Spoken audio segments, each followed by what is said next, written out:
Nganzi mai Jane manga muchifona pafoni yangu manga muchidei. Ngati mai Cynthia ndimi matanga kuita sei kundifonera. Nganzi baba Jane, mai Jane wanditaza kugara chi kumba kwangu handisi kugara chi. Handisi kugara zvakanaka. Ndobva ndati nemhaka yeiko. Nganzi vakaita makuhwa kumba uko. Ndobva ndati ndingaite makuhwa nemunhu wemurume. Handei tinoita sei tinobvudza. Ndobva ndatoisa poto yangu pasaidhi yesadza yange ichikwata. Ndobva ndatobuda saka ndakubuda mukicheni ndobva wandibata kudai so mabraids aya ndinayo zvekutoti apa hapana bvudza. Taitotara nyaya dzemasikireti nekuti murume wangu akaita accident muna February gore rapera ane simbi kuruoko rekuleft. Ndaitotaura masikireti naamai awo ndikati pakaita murume wangu accident pane mukomana akandikonza anonzi Brighton, asi mukomana uyu mwana mudiki kwandiri kuti ndidane naye zvakandiremera. Ndaitomutsanangura shamwiri yangu tiri papo tichitotsanangura iye abva totanga kutotsanangura zvake zvikanzi inini ndakatombodana nevamwe baba vaitakura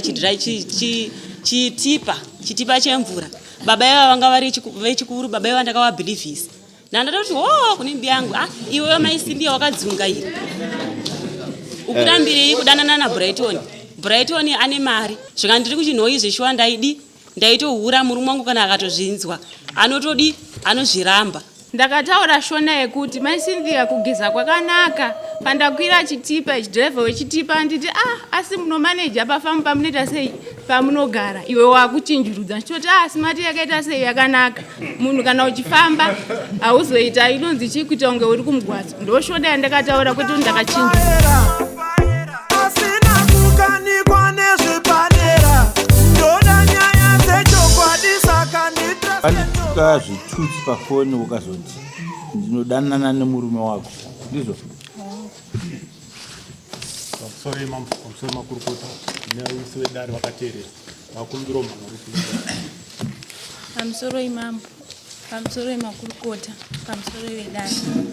Nyaya yangu yakamira yakadai musi wa19 November 2025 wanga uri musi wechitatu. Tatobva kubasa. Mai ava wakaenda kunonzi kwaSpia kunotenga fish. Vaenda kunotenga fish, ndakabva ndaona missed call pafoni yangu. Ndobva ndatoti pamwe waona fish dzakaita sei dzakawandisa saka foni yangu yange isina mari yanga ine 2 cents. Ndakabva ndadzorera kuita sei kubhipa. Saka ivo wakangoramba wachita sei wachindibhipa. Ndakabva ndazotora bhaketi rangu ndobva ndaenda kunogeza. Ndichidzoka ndobva ndaona pane 2 missed call futi. Ndobva ndaisa call me back. Patime yandakaisa call me back wakabva wazofona.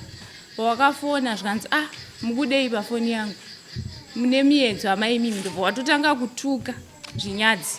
Ndobva ndatozoita foni yekuita sei yekukata. Saka murume wangu akabva apinda mumba akabva azvinzwa.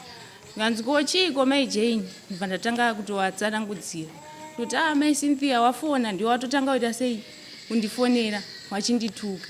Ndobva ndati ndakuenda unobvunza murume wangu. Ndobva ati mai Jane munozobvunzana chi mangwana kubasa. Ndobva ndatoti alright. Saka ndakutobika mukicheni wakabva wauya wakudzoka kunonzi kuchii kufish. Ndobva wauya tiri mukicheni. Nganzi mai Jane manga muchifona pafoni yangu manga muchidei. Ndikati mai Cynthia ndimi matanga kuita sei kundifonera. Nganzi baba Jane, mai Jane wanditaza kugara chi kumba kwangu handisi kugara chi. Handisi kugara zvakanaka. Ndobva ndati nemhaka yeiko. Nganzi vakaita makuhwa kumba uko. Ndobva ndati ndingaite makuhwa nemunhu wemurume. Handei tinoita sei tinobvudza. Ndobva ndatoisa poto yangu pasaidhi yesadza yange ichikwata. Ndobva ndatobuda saka ndakubuda mukicheni ndobva wandibata kudai so mabraids aya ndinayo zvekutoti apa hapana bvudza pasaidha hapatorina bvudzi rangu ribva radambuka. Saka murume wangu akabva andibata maoko akatofunza kuti pamwe takuda kutoita sei kutorowana zvikanzi aiwa mai Jane akabva andibata maoko kudai so akabata mabraids. Saka maneighbors akabva amhanya. Ndobva watibata chiko mai Cynthia namai Jane musarowane chichi. Ndobva ndatoseka zvanga wandibata mabraids. Ndobva ndati baba Jane handei kupi kuna mai Cynthia. Saka tisati tabva wakabva watuka maneighbors atogara nawo isusu zvinyadzi zvisiri zvekutamba nazvo. Chakuti chenyu ndimi wanhu wandinoudza inonzi chinyaya dzangu mozoudza mai Jane. Asi tandatofamba tatoenda takutoenda wakasara wachipopota. ndobva ndasvika kumba kwaone murume wangu nevamwe vanonzi babatini nefoni yangu wangu akabata foni yangu achitoti tionei mamisdiko wacho awaita sei avakufonerai ndichitowaratidza. Ndobva ndasvika kumba kwavo ndobva ndati basi agogogoi tauyawo hanzi ndakakuudza ichi makuhwa ndikuplazi hamusi kugara zvakanaka nenyaya yangu inini. Zvikanzi mai Jane makandiudza makuhwa ekuti chii saka wakabva wasvika. Ndikati vauya mai Cynthia kana ba Cynthia munambondiudza chi makuhwa saka wanga wangoitana taura iwewe mai Cynthia waendobva wati pane dhei ramaita sei ramaisuka kwedu kunorimwa makerotsi. Dhei racho takatoita tiri 4 kubasa, vakadzi 2 varume 2. Saka takapatsanurwa nzi 2 varume endai munodzura mamwe makerotsi aida kutoenda iodha makerotsi, 2 madzimai endai munodzura kuseri kwemba yavo. Saka matsananguro awaita ndakasvika nditi gogogoi baba mai Cynthia ndokumbirawo baba Cynthia. Ndikavabvunza mubvunzo wekuti pandakakumbira ndokumbirawo baba Cynthia indiri kubasa makatadza kubvunza kuti mai Jane kwakanaka here kana kuti mukudei. Zvikanzi makabva mamhanya kuseri mubva matanga kudzura makerotsi muchitaura chizevezeve ndaidongorera nepahwindo. Ndikati chizevezeve chacho makatadza kubvunza kuti mukuti chii apo kudeedzera. Plus patakaenda kumunda kwacho baba Cynthia ndiwo vanoti pabasa vakatoti ana ambuya nguva dzaita sei dzakwana dzekudzokera kulanchi makatadza here kubvunza. Ndiwo nyaya yekutanga. Ndobva kutoti wakazopedzisira wataura kuti mai Cynthia taurai chokwadi. Saka chokwadi chacho hachina kubuda. Ndobva watoita zvekutoti dzinga chiendai nemamisdiko bati wakatozota tionei inonzi foni yenyu mangu mutori nemakozi awo 8 mawo makawanikwa muine 2 kuratidza kuti mamwe wanga waita sei vadhilita. Ndinawo mauyu acho makozi acho mufoni. Tobva tatodzokera kumba ndikatoti pamwe nyaya yaita sei yapera. Then musi wa22 November nditori futi kubasa iwo hawana kuuya kubasa. Wakabva watanga kuita noise kumba kwavo munda wataishandira uri paseri pemba yavo noise. Ndobva watotanga kunetsana ndikazonzwa wakutodedzera mai Cynthia wachipopota futi baba Cynthia munodanana namai Jane. Ini nandaupindura hangu ndakaramba ndichiita basa rangu kana kusvika kwanga wari handaita sei handakusvika but zvavaitaura ndaita sei ndaizvinzwa. Mai Jane vanokupfekerai mamini muri kubasa plus munowaitira inonzi chifefa. Isusu kubasa kana tisina maworksuit ekubasa tinotopfeka madress kana masketi nemaskin tight nemagamboots hapana patomboenda tiine maminiskirt. Vakataura zvavanoda plus ba Jane kana vari kunight kumba kwavo kune murume anoita sei anouya. Mazviona murume wangu anga ari kusenda pivot achispraya but akatozvinzwa. Bva ndatoti mai Cynthia watoita zvekuita sei vakataura hobho wachitukirira.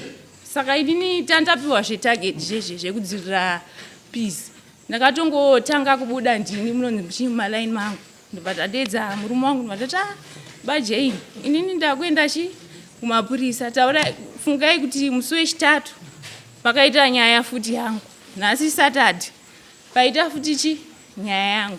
Zvikana ba Jane vaipedza kuma1 waispraya zvikanzi aiwa mai Jane ndimirirei kumba ndigouya titesi tigare pasi ende zveshuwa ndakabva ndawamirira kuma1. Ndikati inini ba Jane munhu anorongedza nezita rangu inini ndakuenda hangu kunokwidza nyaya yangu kupi kudare ndakuenda kuBeria. Zvikana ba Jane kana zvirizvo zvamaita sei zvamafunga ndobva watondiperekedza kubus stop ndikatonokwira mota ndobva ndakwidza nyaya yangu. Ndo mamiriro yakaita mainzi wakamosva muri kugumirwe muri kuibvumira mosei kwaitana udaro pamusoro ichangamiri pamusoro imambo pamusoro imakurukota niwese wakateerera. Nyaya yangu yandakashipana naamai avo inyaya yemasikireti. Izvo vari kutaura kuti hanzi ndakavananga kuti vanodana nemurume wangu kunyepa hazvisiri izvo. Mumwe musi tatiri kubasa namai ava taishanda taitowirirana tiri 2 totofamba tiri 2 even kubasa. Taitotaura nyaya dzemasikireti nokuti murume wangu akaita accident muna February gore rapera ane simbi ruoko reku left. ndaitotaura masikireti naamai awo ndikati pakaita murume wangu accident pane mukomana akandikonza anonzi Brighton, asi mukomana uyu mwana mudiki kwandiri kuti ndidana naye zvakandiremera, asi ndiri kuona kuti pana baba akudzi kana kuti tsano wake ndakaona nga pane murume akamutuma kuti zvaita baba aSindia accident ndinoona kuti mai Sindia vakavimbika here. Ndaitomutsanangura shamwiri yangu tiri papo tichitotsanangura, iye abva totanga kutotsanangura zvake. Zvikanzi inini ndakatombodana nevamwe baba vaitakura chitipa chemvura. Baba iva vanga vari vechikuru, baba iva ndakavabhilivhisa. Ndandatoti kune mbi yangu iwewe mai Sindia wakadzunga here. Ukutambirei kudanana naBrighton. Brighton ane mari kana akatorovha tsano wake vanomumakira mazuva. Ndakati inini imba yangu ndakapinda ndine 16 years. Ndiri nherera ndikuputsa imba yangu nechipfambi. Saka umwe musi tiri papo vabva vazotanga kutsanangura futi zvekuchinhoika wakanoshanda mai vavo. Zvika ndiri kuchinhoi zveshuwa ndaitohura murume wangu kana akatozvinzwa anozviramba. Ndikati Saka umwe musi futi vakabva vazotouya ivo mai vava tiri kumba. Vakatoita zvekutondishedza ndiri mumba musiona asiri kubasa. Ndine dambudziko remusana nandakatorara. Zvikanzi mai Sindia ndikukumbira kutaura nemurume wako. Saka panguva iyoyo ina nambozvisa mupfungwa kuti murume wangu anga ari kuseri kwemba, kuti ndizvizive kuti murume wangu ari kuseri kwemba ndiwo. Ndakazotodongera nepawindo paura kutaura zveshuwa ndakatovaona vane murume wangu, asi nyaya dzavaitaura nemurume wangu handina kudzinzwa. Murume wangu ina akazoita 3 days akandimudhurira mumba. Ndikamubvunza baba Sindia nyaya dzamakaudzwa namai Jane dzamusiri kutsanangura ndedzekuti kudii. Ini ndainyumwa nekuti mbi yangu ndomuziva kuti ndiwe makuhwa. Ndaitonyumwa ndichitoziva kuti sikireti yaye akaitaura. Saka batu tiri papo pakushupana takakandidzana namashoko zveshuwa nemurume wangu taikungoshupana nenyaya iyoyo. Murume wangu abva atonditi havana nyaya yavakanditsanangurira. Waumwe musi ndatoenda kufishi kwavari kureva ikoko. Ndatodzoka kubva kufishi kokuye wabva watonditi nyaya yeye waindibvunza mai Jane ndowainditsanangura nyaya yechikomba chawo. Ndikati kwa iwewe basi ndiye vane kutsanangura nyaya yechikomba chawo mai Jane pakuita sei? Iwe uri murume womunhu, iwe mukadzi wemunhu. Watomwe musi. Yabva yapera iyoyo. Saka taitongoshupana tichiti kwa imimi sei vachikutsanangura nyaya yechikomba chawo imimi musiri murume wavo. Imimi basi ndiye mune rimwe chete here namai Jane zvikanzi ndanene nawo. Ndo matsanangura ataitana kumba. Saka takatokanzana namashoko ndikati inini zviri nani ndirongedze ndiende kunogara nani nanzvadzi yangu kuguruwe. Zvikanzi nayo kana uchida kurongedza munomupa siye masola nebhatiri. Ndikati wongo usina school fees yekuti uendesa na 2 ndine zvana 2 zvana zvangu zvakomana. Wongo usina school fees yekuti uendesa na 2 kuchikoro kwaidiwa mari yekuti ana 2 vaende kuchikoro. Zvikanzi azvina kana nebasa izvozvo. Murume wangu aitaura marafu achidhifenda amai awo. Murume wangu aripo pano aitaura marafu achidhifenda amai awo. Akatosvika Saturday yaya kutaura kuti takapopotedzana akatosvika pakutondirowa. Zvikanzi kuvhunzire chinyaya yoya kwamai Jane. Ndikati kwa imimi sei muri kumhanya kuita hasha. Munomhanyiri chekuita hasha kana nyinyi chikuvhunzai nyaya kwamai Jane. Akatondirowa nyaya kwamai Jane. Ndo pakazosvika pakuya Samon. Pauri kuti nini ndakawatuka inini handisi kunyatsonzwisisa kuti pauri kuti ndakawafonera iyi foni yangu ine password. Aupinde mufoni mangu mukati kuti unlock ufonere munhu usina kukola usina kuisa password. Pari kundinetsa kuti yakafona yega here kana pari kuti ndakawatuka zvinyadzi zvatakataura zvese zviri mufoni ndobvumirwa here kuzviplaya pana.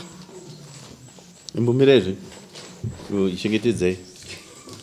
Handina kuwatuka maya vanotonyepa kana mastatement ekuti hanzi vanopfeka mamini vanodidi ndeyekunyepa. Nyaya yatakashupana ndisu ndeye masikireti nekuti shamwari yayo yakazouya waumwe musi zvikanzi mai Sindia mukuswera kushupana namai Jane. Mai Jane vakaenda kunotsanangura nyaya yeye kwaBrighton baba Sindia ndosaka baba Sindia wanga kuitira Brighton shanje. Ndikati zveshuwa kana kumasowe kwatonamata vakatsurwa baba 2. Zvikanzi mimi baba mimi kune munhu akakuudzai asavana kutaura kuti ndiani madzibaba pachechi pedu akakuudzai makuwa maererano nemukadzi wenyu. Baba mimi mukaita zvekutamba munoputsirwa imba. Tabva tatongwa kumasowe asiyo sikireti yakaudzwa nemunhu akaprofita pachechi havana kutaura kuti ndiani. Saidini mwoyo mangu ndaitongonyumwa chiti shamwari yangu anogona akataura. Takazoshedzana umwe musi futi ndikamubvunza takatogara pamangu pamasofa. Akatondirambira zvikanzi aiwa usandifungire nyewe. Akatanga futi kutotaura ishone kuti hanzi wakundifungira ndikudana nemurume wako ndikati aisiro nyaya ndikukufungira nyaya yesikireti. Nekuti kutaura kwandakaita kuti mukomana akandikonza kana prazi yese zveshuwa ndinambokipa sikireti kuti ndoregedza kuzvivhunza ndakatozvivhunza zveshuwa.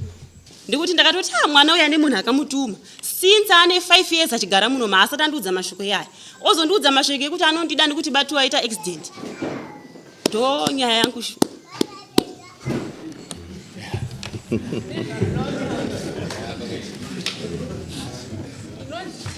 panyaya yavataura yekuti hanzi ndakavaudza kuti ndakambodanana nemurume wekuindicate maisinthi dheira ndabva kunotoni dheira ndabva kunotoni ndichinosiya inonzi mapotatoes neschool fees yemwana wangu kwaanodzidza ndakataura shona yekuti maisinthia kugeza kwakanaka pandakwira chitipa chidhiraivha wechitipa nditi asi munomaneja pafamu pamunoita sei pamunogara iwe wakuchinjurudza ndichoti simati yakaita sei yakanaka munhu kana uchifamba hauzoita inonzi chikuita kunge uri kumugwadzo ndoshona yandakataura kwete kuti ndakachinjurudza masikireti ndanga ndisingatombotaura newe maisinthia kozi ushamwari hwakauri hwekubasa hwekuti vanhu vanoshandidzana tiri kubasa kwete kuti iwewo utori nei kwawaitoenda maisinthia uchitoti shamwari dzangu kwandotoenda but tikabva kubasa zvapera uye kumba kwangu hauite sei saka wanga uri shamwari yangu pakuti chii plus iri nyaya yabrighton ndokumbirawo kubvunza zvipindure ega kuti wakatanga kuudza inini here first kuti ufungidzira kuti ndini ndakaudza basinthia pamusoro iwe dani nyaya yekuti ndizozviziva murume wangu akazotonditsanangura tatoneta kushukana atondirowa akazotonditsanangura iye yega zvikanzi maijeni ndo zvawangandiudza panga tiri kuseri kwemba neshamwari yavo yakazonditsanangura futi takuwacha nekuti nyaya izveshwani asina kuudza munhu wani ndakatozvitsanangura ndikati zvikuri kundinetsa mwoyo mangu kuti mwana uyu ane munhu angakamutuma mai vandakatangira kutsanangura vakazoti mumutsure mwana uyu kana azouya futi next time pandakamutsura zvesho akazotondikumbira regerero zvikanzi kutamba kwandaiita asi pandakatsanangura vanga vakutondifurira futi kuti itachi zvezvikomba vakutonyepa kuti hanzi dhiraivha wetipa asi dhiraivha wetipa imota inenge yakangofanana neinenge iri apa mota yacho 4x4 iri haisiyo yakangofanana yaenda mota yachenge iri apa vaitozvitsanangura vega iyo nyaya yavari kutsanangura kuti hanzi nyaya yavari kutsanangura mambo yekuti hanzi murume ari kurara nyaya yagara kutoshupa kana kupurazi kana murungu wedu wamapondera vari kuiziva shamwari yavo ndio iri kufumbura masikireti anoita amai ava ndo iri kuzvitaura zvekutoti murume wangu aiwa defenda ipapo anogona kutonyara kutoti atitaure zvandikutaura inini murume wangu akazotonditsanangura zvikanzi kuseri kwemba vainditsanangura nyaya yechikomba chavo ndo patakazotanga kushupana nababa ava vakatotaura shane kuti enda ndakatomiswa nenyaya yekuya kunoko kuti ndiende kuna hanzvadzi yangu akati kana zvashupa sisi huya kumba nekuti anokuuraya murume wako achiurayira nyaya dzisina nemusoro wese munogona kuwadedza masinthia vacho mazimapoma akataura aidari rimwe chete masecrets aya village secrets. Yes, village secrets. Wainzwa secret yako hiyo kai? Ai wainzwa secret yako. Wakundinyepa. Ai wainzwa. Kwete. Hai papo vari kunyepa. Saka una secret yako ira? Vari kunyepa. Uya baba. Secret yekuti wakandiudza kuti inonzi Brighton akandikonza. Yono sachete. Amano ziyaudza kudzakawanda. Ameno akatowafurira mambo. Taura chokwadi. Taura chinzo. Isero kubasa. Taura. Tikada kutodedza vanhu vacho munotozara muno mwana wakawanda. Kutaura chokwadi. Kozi maisinthia wamire panzvimbo. Vaitoti kunonzi kuchii kuBarnet panext patogara. Vaitoenda kutaura nyaya yazita rangu ini ndichitozvinzwa. Besides kuti nyaya isati yabuda ndandakamirira kuti waite sei wandibvunzi. Kwedu kumhiri kwacho kwavanogara ivo vanogara kumusoro. Vane vanhu vakaita sei vakatsanangurira. Kozoti kunyabhira vane vanhu vakaita sei vakatsanangurira. Even wekuchechi kwangu inini vachitaura nyaya dzavo. Kozoita mamwe maneighbors zvekuti tikada kuti tidedze vanhu vanotozara muno mumwe nomumwe achita sei achitaura chake. Dzavaitotaura maisinthia. Anenge umakuwa ega ega. Zvekuti vanozara muno kana pawakatopopota pacho vachitaura wakatoti mainhingi wakatodoma wakandiudza zvakati musi wacho musi weSaturday but handira kuda kuwaisa handiti mazvona. Vamwe varume vashanu vakaungana vaipinda chechi imwe chete vanza kumanaka ngatireurire tisati taenda kuchechi kuti chechi yafa nemabasa arudi atiri kuita tiri vashanu ngatireurire panapa. Mumwe akataura kuti akomana ndine dambudziko remakuwa ndakurerura mundinamatire. Mumwe akataura kuti ini ndine dambudziko rechi ndine dambudziko rekuba ndinoba mari yechechi ndoda kunamatirwa. Mumwe akataura kuti hai ndine dambudziko randinaro ndine makuwa. Mumwe akataura kuti ine wakomana ndine dambudziko zvokuti dambudziko randinaro ndiri kuti ndinoda madzimai zvokuti heke. Saka dambudziko raro rachechi. Mumwe akataura kuti wakomana ini ndine dambudziko rokuti handigoni kuchengeta zvinhu mwana wangu. Saka zvamanditaura zvese ndichanditaura kuchechi.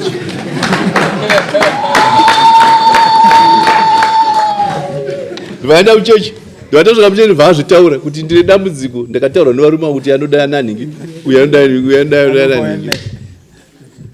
Nyaya yemasecrets atimaona nyari pana ava vanhu vane masecrets ava. Saka vakufumurana ndonyaya iripo. Uyu ane zvake saka varuta sei vafumurana ndonyaya hombe. Baba D ndi baba D baba Sindi varipo ndimimi baba Sindi murumbu wenyu garara. Now baba Sindi ndimuri pasende yenyaya munoiona sei? Nini pane nyaya changamire vanhu vaiwirirana zvokuti zvokusawirirana zvokuti tapedza basa kunaenda kumba kumwe asi tiri kubasa vanhu vanogona vashanda varipo chi vanogona kushanda kana varipo 5 kana 4 asi vanonzoshanda varipo chi 2 same saona. Imi kana muri kufamu muri chi ndinomaneja muri kumaneja vashandi ndimunovapa mabasa modi. Alright. Asi mudzimai uyu ndeuyu. Saka pane nyaya ndepekuti vanhu vatinoshanda navo munotaura zvakaita se zvakawanda. Saka zvimwe zvacho ndizvo vanenge vachiita se mudzimai wenyu uyu haafungire here imimi kufungira kuti pamwe munofambidzana namai ava kana nevamwewo madzimai nokuti muri pautungamirika. kufungira mufunge akasununguka kuona zvenyu muchitotumana nevamwe zvepabasa zvepabasa tinongoita zvanoitika zvebasa. Haana dambudziko ima hamuna dambudziko nazvo? Hamuna dambudziko nazvo?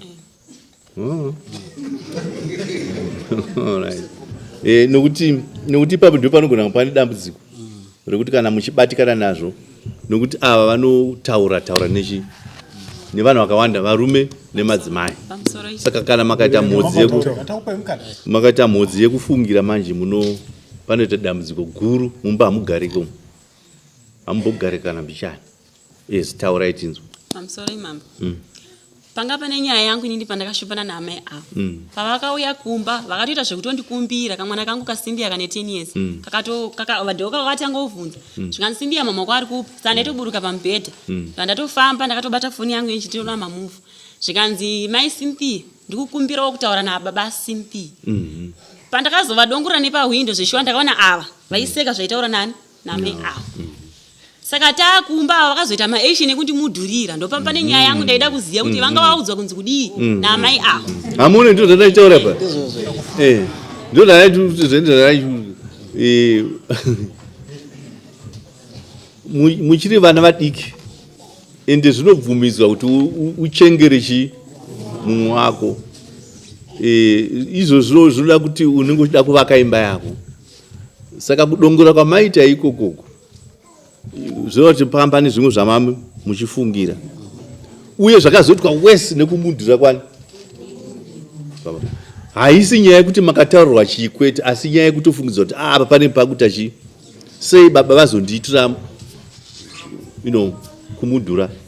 Handimaona nyaya iri panapa. Asi nyaya yetikutoka pa ndeyekuti wakandituka zvenyadzi. Handiti? Wakandituka zvenyadzi pafoni. Wakanditi ndinodana nani? Nemurume wako.